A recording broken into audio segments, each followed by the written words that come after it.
Okay, so let's start with the first part. And this part is titled as Current Challenges in Talent Market. Now, notice one thing. I did not say current challenges in job market, although it is very much related to the job market. But talent market is a broader term. And why I call it a talent market? Because whether you are a job seeker or not, whether you are in the job market or not, you are already in the talent market.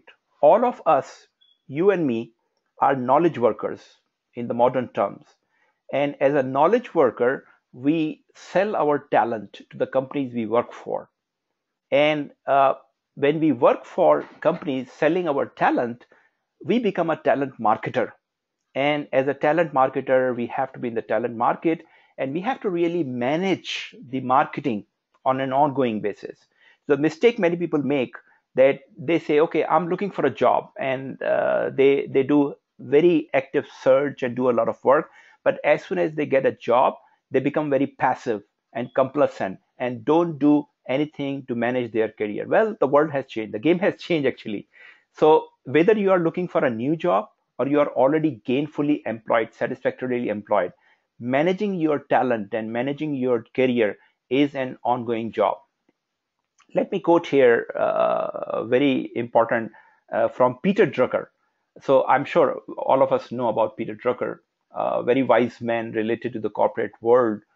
And he said, every business has only two functions. Listen carefully. Peter Drucker. He said, every business has only two functions: innovation and marketing. That's it. Innovation and marketing. And in today's world, I think that very much applies to all professionals. We have only two jobs: innovation and marketing. So, what is innovation for us as a professional? To continuously develop and enhance our talent, because we are in the business of selling our talent. So we need to continuously innovate and learn new things. And you know that the world is changing faster than you can imagine. So learning has become a continuous process to survive and thrive if you want to. So number one, innovation, continuous learning, and leadership development. Number one, and number two, marketing. So I know this is a challenging area. Many of us really don't think that we need to do our personal marketing, and many even don't like personal marketing. But you know what? This is the reality of life today. If you really have to survive and thrive in your talent management and talent marketing, you not only need to learn new things faster, but you need to keep marketing it. Because if you don't market, people would not be able to know about your talent. And I'll explain more on that idea in a few minutes. So part one, current challenges in talent market. So let's talk about the typical finance career, because most of people here in this webinar are related to finance. Finance careers, we can divide into two parts or two phases. First part I call early to mid career. And early to mid career is basically the phase of the career where you typically most of you qualify as a professional accountant, whether CA, CPA, CMA, ACCA, or any other similar qualification. You start a career. Now, in this phase, career path is very easy and clear, very pretty straightforward. Learning is very fast because you have a lot of technical knowledge if you are a qualified professional accountant. And as soon as you get on a job, you started to learn the practical part. Technical knowledge really matters. And some supervisory and managerial skills help you to grow faster. So most of the professionals in 10, maybe 12 and 15 years reach to a respectable level of a manager or a senior manager, and some lucky ones even reach to the level of financial controllers or chief accountant. So that part is very clear and straightforward. The second phase of the career, which I call mid to the top, is really very, very different. And why it is different? Because of course, as you are moving up on the corporate ladder, the path is narrower with fewer opportunities. Understandable, right? And learning becomes a little complicated because you already knew from an accounting and finance point of view what you needed to learn. And growth is started to slow down or almost stagnant. So you notice in the middle of your career when you are 12, 15 years that you're not growing as fast as you used to be, and it started to get a little bit frustrated. And competition is getting tough. It's very natural that as you are going up, fewer opportunities, more people are competing for there, is a tough competition. So that is how the second part of the career happens. for most of the finance professionals. A couple of things to really notice here. Number one, that your technical knowledge, which was very important and relevant in the first phase, is not that relevant in the second phase. What is relevant in the second phase is your leadership talent, not managerial talent, which you utilize in the first phase, but it's the leadership talent really matters, where many professionals struggle. And number two, the learning path is not clear. So in the first phase, you were very clear. You had a professional accounting qualification, and you thought you have learned everything about accounting and finance, and you learned a few managerial and supervisory skills. But in the second part, you don't know what really you need to know to grow further. And there are trainings here and there, but there is no structured path really. What you need to do to really reach to the top, typically the CFO level. So that is where most finance professionals struggle in the second phase of their career. And so leadership and business and strategy knowledge, that really matters, which unfortunately is not much covered in your earlier accounting education. Okay, so let's try to understand what is happening in the talent market, or you call it job market, in today's time, right? This is very latest. I developed this presentation only last couple of weeks, because I was observing these things for a while. Since last year, few months ago, I was also involved in a high profile search for a CFO level and a senior controller for an American company. I was directly involved, and I learned a lot. I couldn't believe how fast the trends are changing in the job and talent market. That was a lot of learning for me. And then I continue to observe, and I noticed that, look, things are changing, but people are not realizing things are changing, and they are still doing the traditional thing like sending volumes of their CVs and resumes to recruiter and not getting any response. Of course, they are getting frustrated. So I thought to put together something really to help the professionals like you. So notice here, 5 alarming trends in the job market or talent market. Number one, and I think you know it and you will appreciate how relevant it is with your efforts. Number one, businesses are becoming a lot more efficient and productive. Actually, they have become a lot more efficient and productive. Look back at .com burst in 2000. Look back at 9/11. Look back at high-profile corporate scandals like Enron and WorldCom around those times, beginning of the century. And then look back at the recent global financial crisis of 2008, 2009, 2010. It was huge challenges for many business, actually all businesses. And what they have done, some failed, many tried to survive by becoming more efficient. And how they become more efficient, of course, they restructured themselves from the costing point of view, reduce their expenses. I'll take the example of the financial industry, mainly in USA, because that was the seriously impacted by that recent crisis. And they have to fire thousands and thousands of senior bankers. Now, everybody was expecting that in few years' time, the industry would come back. And industry did come back, actually. Now, today, these financial institutions and banks are doing much better than in 2009 and 2010. One thing which people were desperately looking for did not happen, was the coming back of jobs. Jobs did not come back, because what happened, all these corporations learn how to manage their work without large number of people. So they learn to do more with less. And why would they go back, right? So, and of course, investors are very happy with this situation, that these banks and financial institutions increase their revenues and profitability without bringing back all those jobs.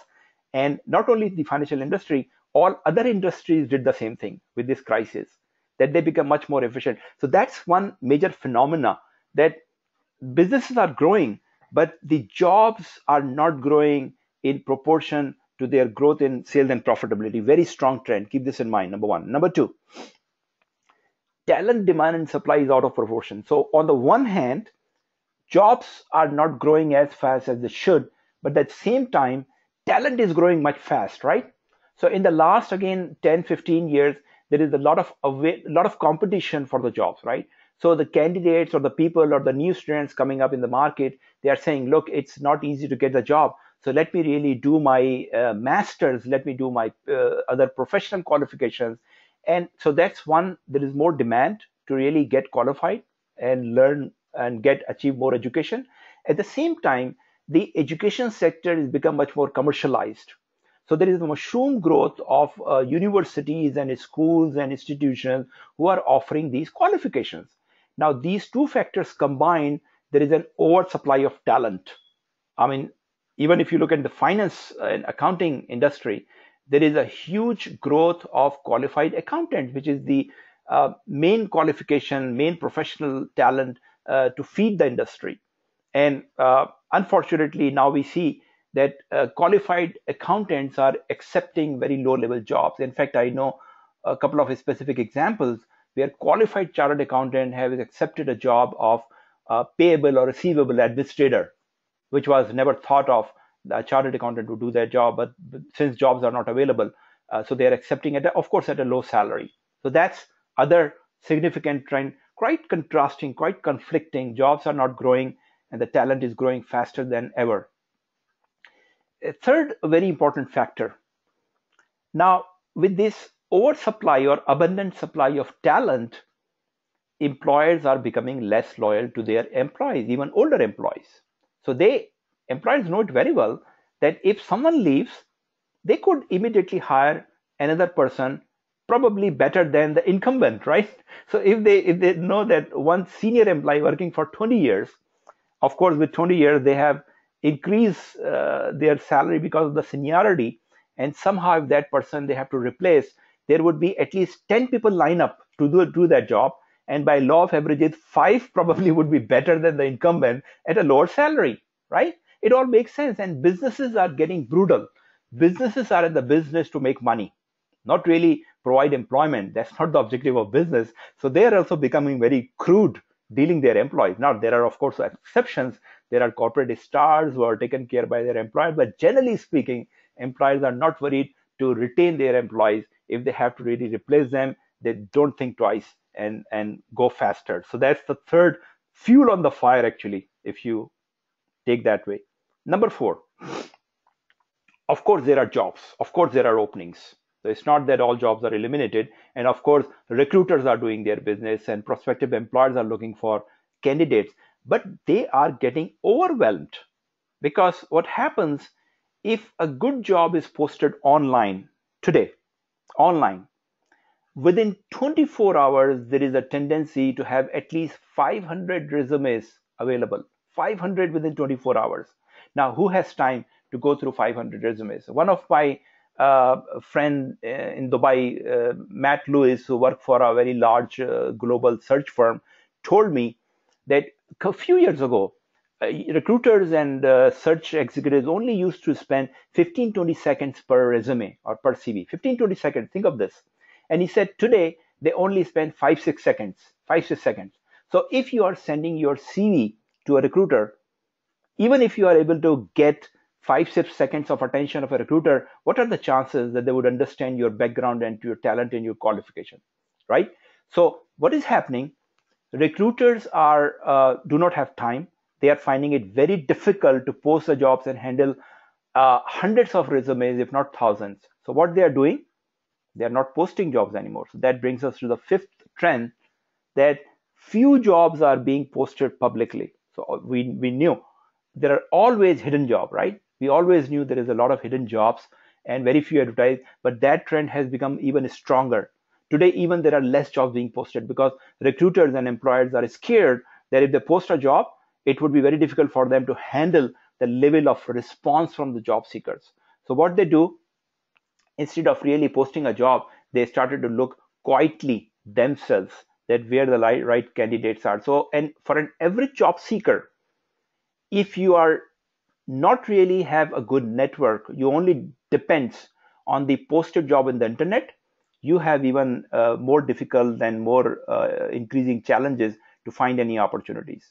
So as a result of all this scenario I have sketched, I mean, I have not created myself with a reality, and I hope that you are agreeing with this, but not many people is noticing. The result is that most finance professionals, not only finance, but all corporate professionals are living in constant pressure of job security. Now, you're lucky if you already have a good, gainfully employed job, but even in that case, you are under the constant job pressure of job security because you know that, first of all, there is pressure from the oversupply of talent. But if somehow, God forbid, if you lose job, it would be very difficult to get back, right? So that's fear of job security also not only impact you in your performance, but creates a significant drop in the quality and thinking and the quality of life for those professionals. So that's very common.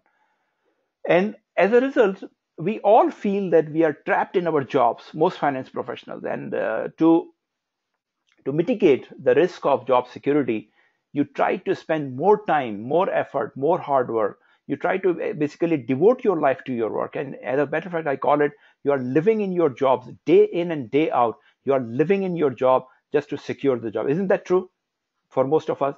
But is that really the purpose of life? Or is that what we are supposed to work? I mean, we work to live, but looks like nowadays we are living to work, right? That should not be the case. So, so it's not all that bad. Let me bring you back to the perspective. So I just want to share this excellent quote from Charles Darwin, who said 200 years ago, "It is not the strongest of species that survive, not the most intelligent, but rather the one most adaptable to change." So, as I said earlier, it's not a matter of survival. Yeah, we need to survive. But I really would like to see you thrive in your jobs and your career. And the quality you need is adaptability, which unfortunately in accounting and profession especially, we lose very quickly. And I'll explain you how you could bring back the adaptability. So that was the first part. And as I said, the first part is quite gloomy. My purpose is not really to demotivate you or create a depression or create a very sad scenario, but really help you understand the reality. So you could understand the challenges in today's job and talent market, and then gear up yourself, develop yourself, prepare yourself to really deal with that situation. And exactly the title of this part two, not only survive, but thrive in your career. And this is possible. Let me try my best to really share these thoughts with you so you could have more confidence after the end of this webinar to go back in your jobs and do a little differently.